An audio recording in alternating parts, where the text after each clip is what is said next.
Welcome back. The Multi-Agency Communications Center is moving forward with constructing a new building. The Grant County Commissioners agreed to sell $7.5 million worth of bonds to finance a proposed 9,700 square foot building. It will take 24 years to pay the debt. The center is planned to be built on Hamilton Road near a Moses Lake radio tower. The center purchased the land as part of a series of upgrades to the radio system.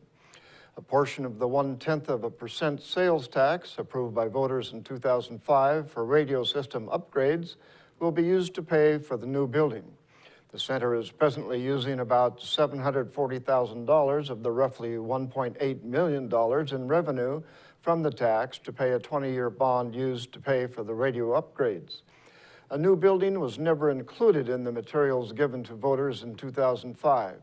MAC officials added plans to construct a new building later. The owner of Quincy's ambulance service is asking voters to support a levy to help the city's hospital. Brian Williamson, the owner of Protection One ambulance service, expressed support for the Quincy Valley Medical Center's one-year levy. The levy adds $1.10 per $1,000 of assessed value for property owners in the district.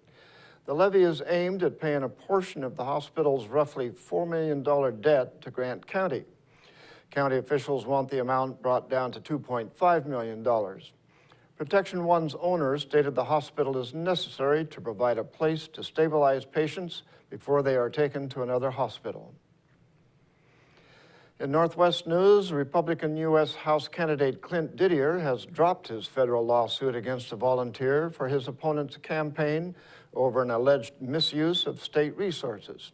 Didier had originally sued opponent Dan Newhouse, also a Republican seeking the House seat from Central Washington, plus Newhouse's campaign and volunteer Chris Voigt, who is the executive director of the state's Potato Commission. The spokesman review says U.S. District Court Judge Thomas Wright had ordered Didier to be deposed on Friday by attorneys for Voigt and the Potato Commission. But Didier dropped the lawsuit on Thursday. Newhouse and his campaign had already been dropped from the lawsuit on October 16th. Didier had contended that Voigt used his commission account to send emails encouraging people to attend a Newhouse fundraiser and donate to his campaign. A lump of gold about the size of your hand was found in California and could be worth nearly $500,000.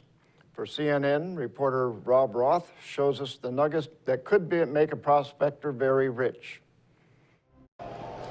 By all accounts, this 5-pound nugget is worth its weight in gold, and then some. Probably somewhere between $350,000 and $450,000. So what makes this so special? What we have here is what is probably the largest gold nugget from California in private hands today. I didn't expect to see a California nugget of this size come out of the ground in my lifetime. The nugget was discovered in July by a gold prospector in the rugged mountains in Butte County. The name of the prospector and the exact location are being kept confidential.